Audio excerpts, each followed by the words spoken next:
I've got the key.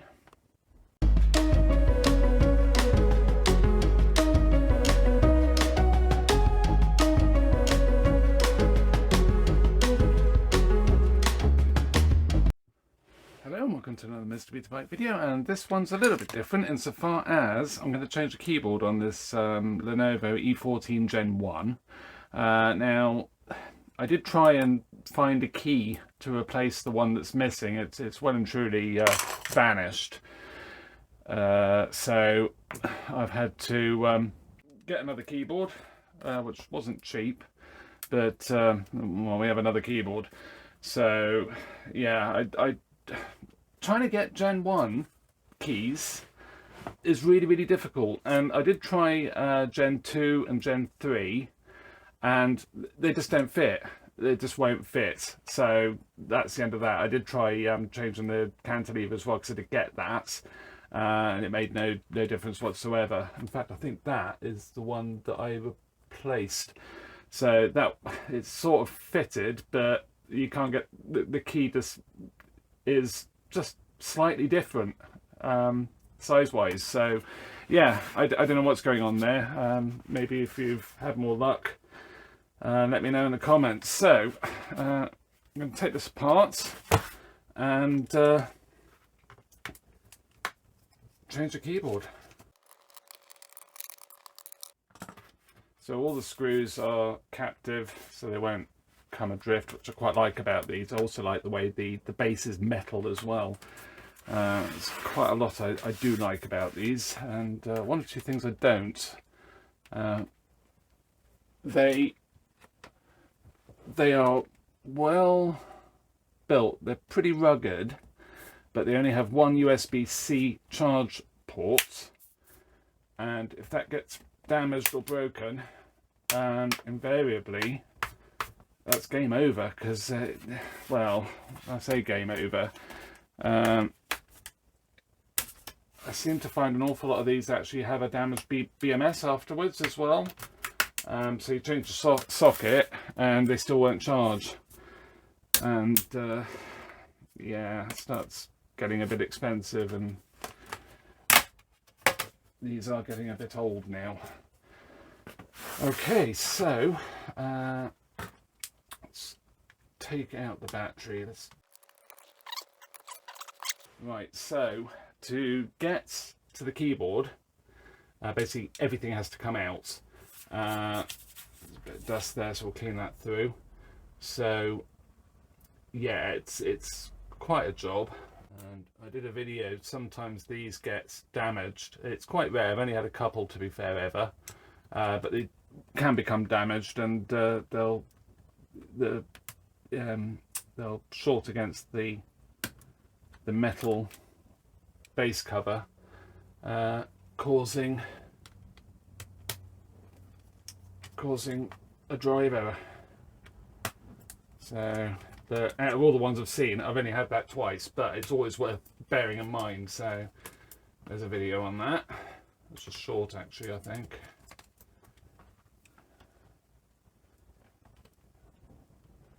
So yeah, I've unplugged the BIOS backup battery as well. Can't remember on these if you have how much you actually have to take out, but we will no doubt work it out as we go along. So IO, power button,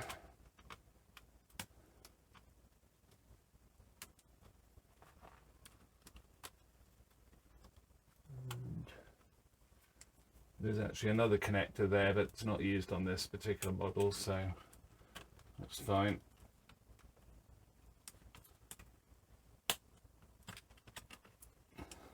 Okay, and do that.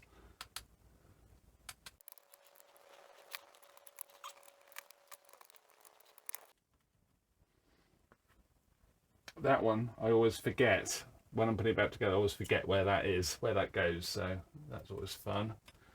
And take the drive out. The screw, I always do that as well. It's one of my favourite tricks. To miss the actual screw you need to take out.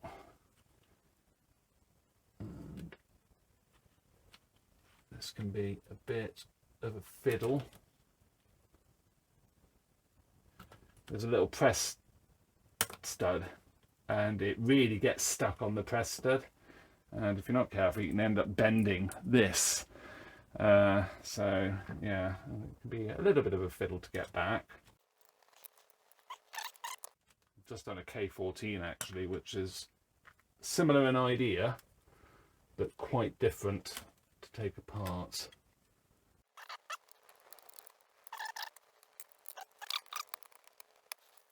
The display, or the top, the lid, and that's stuck down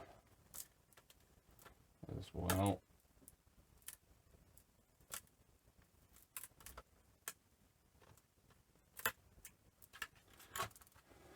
And turn it over, undo keyboard connectors. There we go. Right, so move that out of the way. I don't think we have to take the drive, the dummy drive, because these will take an additional standard size, or 2.5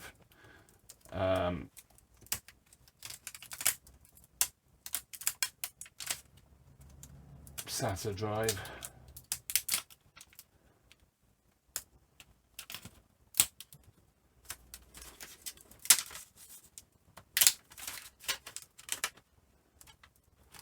We can move this out of the way completely now, just so we don't cause any damage, and you'll see how that can be done as we go along.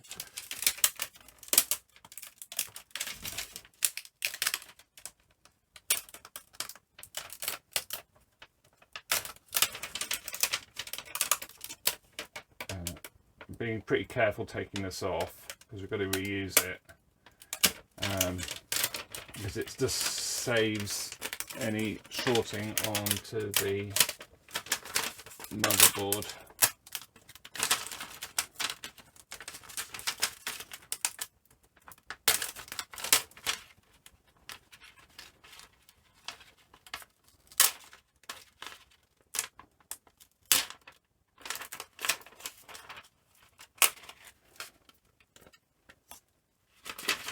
Could have undone it, but I haven't. Will I take that out now? Leave that for now. I think we'll be okay. I'll take that out. There's one less thing in the way. So this is where the fun begins. You've got to get this metal plate off. So the keyboard is literally pressed on and then sandwiched between the top cover and this metal. So the way I usually do this is I use hot air and set it to about 200-ish. You don't want it too hot because you will get problems with melting more than what you need to melt. So let's move that over a bit. And what you're trying to do is very carefully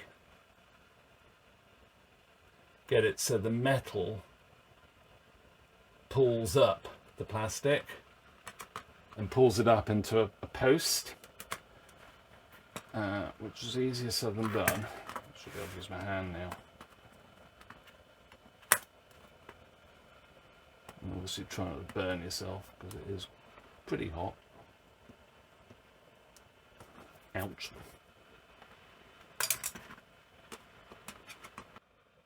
Yeah, it looks like I might have to take the drive out because it's yeah, it is in the way. It does go underneath because it is just a dummy drive. So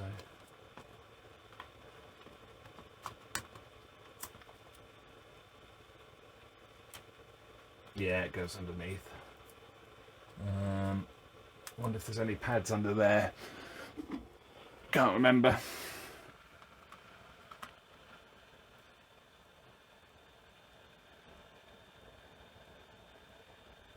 Yeah, I think there are.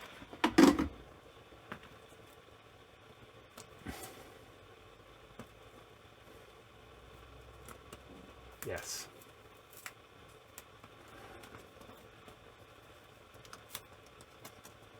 So let's pull this back.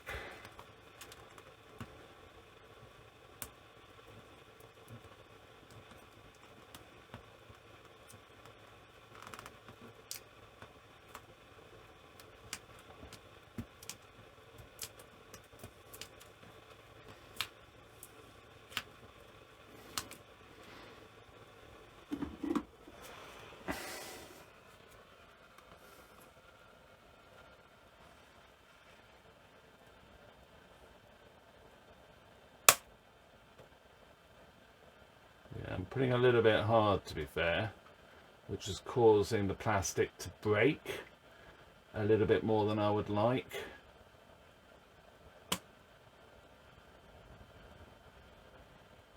Because it's nice. I mean, losing some doesn't matter, but you do need some to get this back together without too much additional sticky.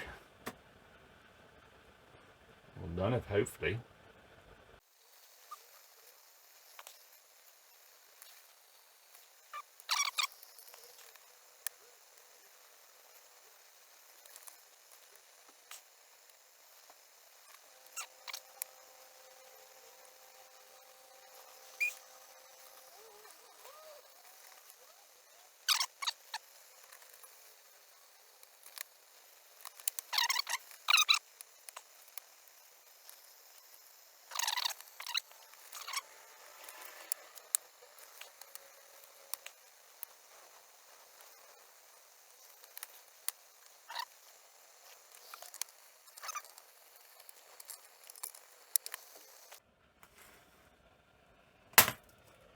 There we go.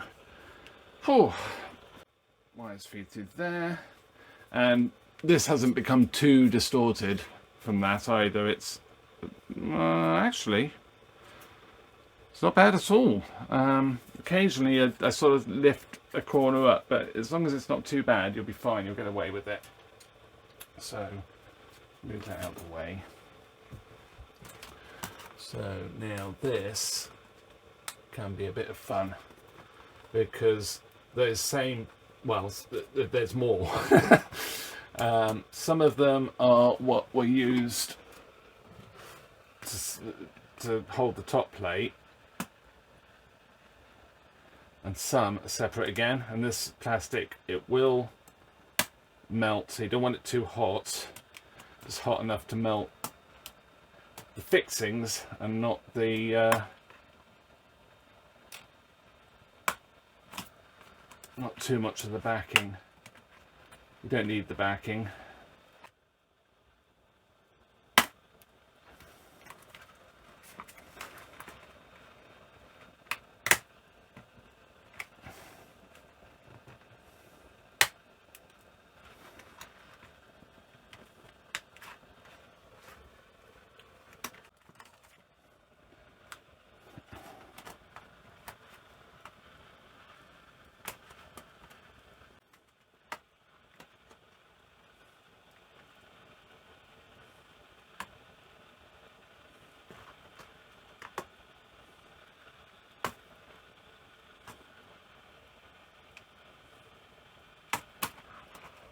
There we go.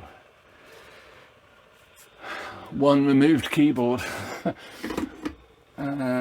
So, yeah.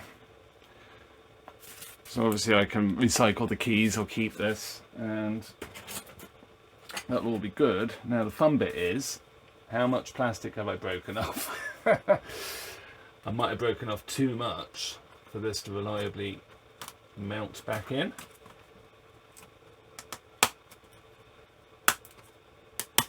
So far so good. You don't need a huge amount really to get it to stick down, but it can feel a bit horrible if you don't have enough. So it's just a case of pressing it to make sure that everything is sitting properly and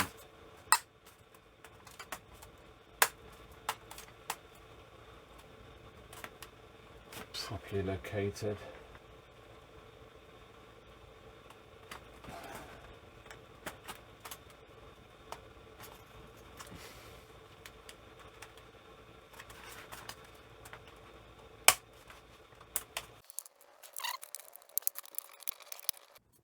Yeah, I got quite a bit of plastic that's broken off, but for all of that, got quite a lot that hasn't. So hopefully we'll be all right. Okay, well, we've got a bit to work with.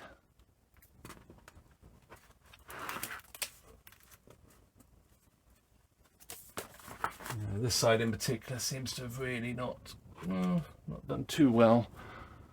Use a soldering iron.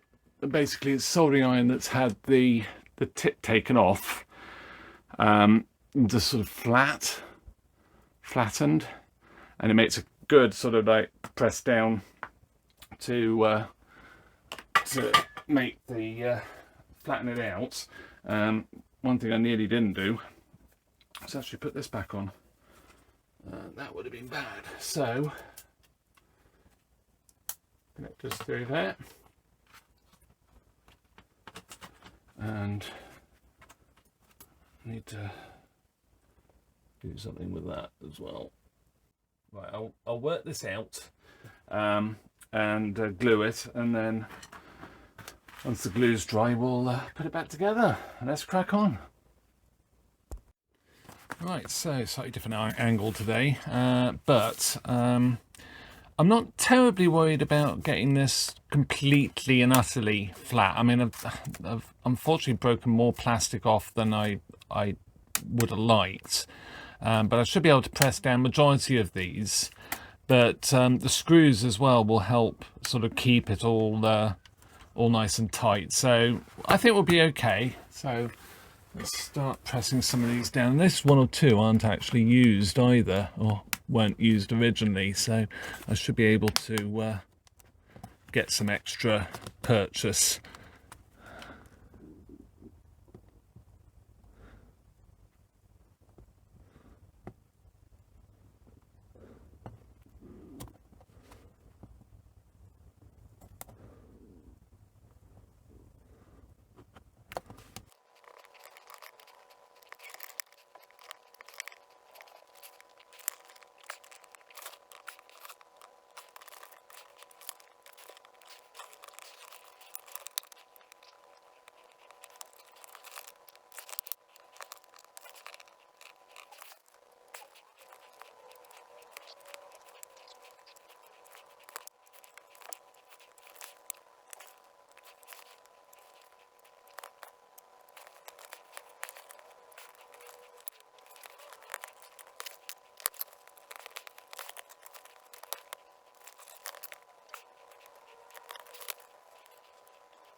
So we can start reassembling this. So we do need to put on the insulating part, and you probably noticed me put the foam back on. It's not the tidiest job, but it will do.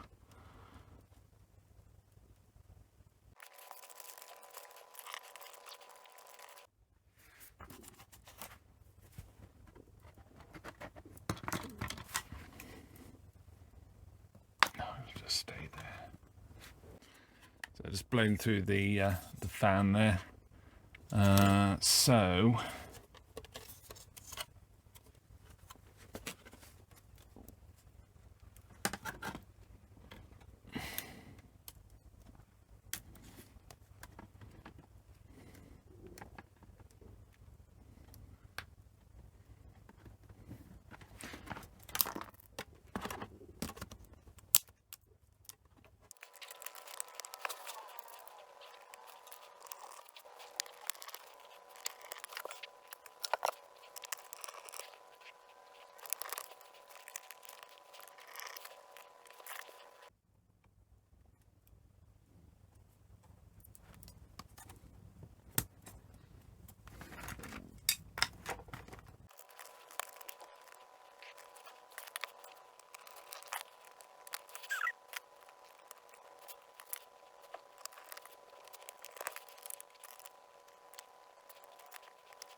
So the hinges, there's actually a cross, so where the cross is, you don't put a screw. I had to just remind myself which way round it goes on these.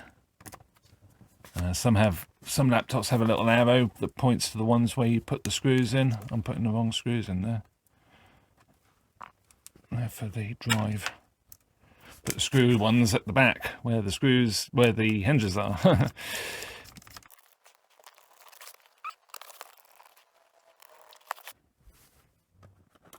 Right, so get the drive cover put back on. Drive cover come heat sink.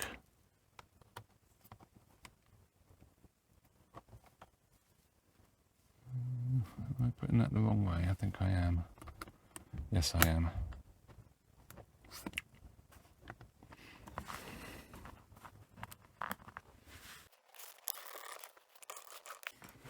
A bit of old tape I managed to get in there from the beta repair I was doing, so.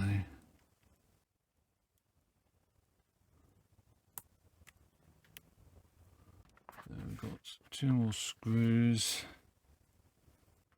I think I might have got a screw muddled somewhere because I'm pretty sure it was a white screw or a silver screw that went in there, and that's not what I'm putting back in.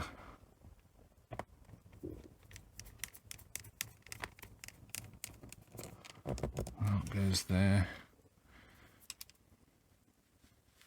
Not ideal, but it will do the job as long as it's not too long.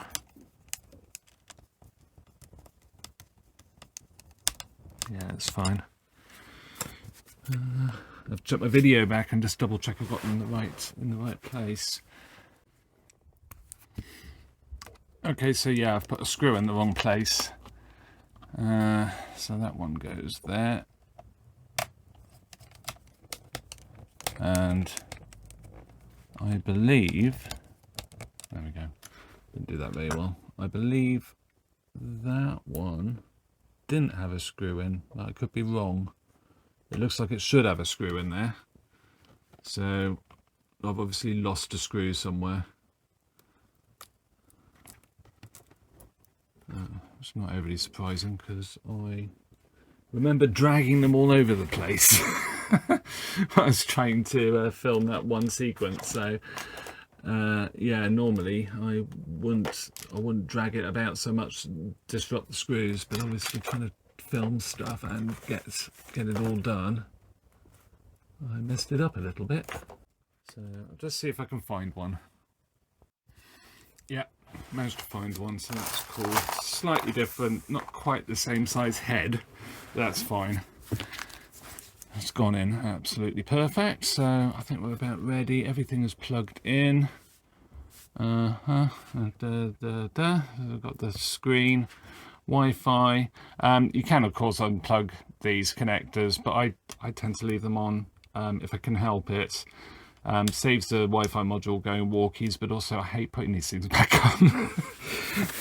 For some reason I never seem to have much luck putting them on cleanly, so if I can avoid putting them off, I do. And yes, my confusion with the screws as well. There's black screws are obviously for the battery, and I'd put a screw in there, so which I wasn't supposed to do because the battery holds that as it does on this side. It wants to come back up. There we go, and we should be able to plug this in. Lovely. And then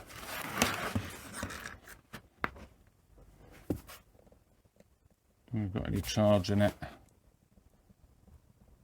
No. So it's completely flat, but that's fine. It all looks good, and obviously we've got the tracker as well. So yeah, I'll give it a charge and we'll give it a test. Okay, so let's start it up and we'll see how good or bad this repair went.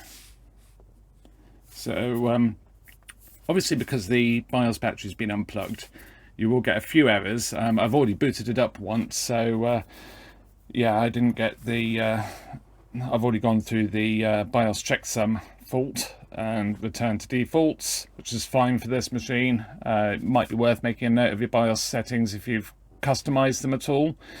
But yeah, I've still got check date and time settings, which I'll do in the fullness of time. So let's get it booted up and logged in. So yeah, that's actually working quite well, which is good. I will say, I don't know whether it's the keyboard itself. I don't think it's maybe quite as nice as the original. It's a copy.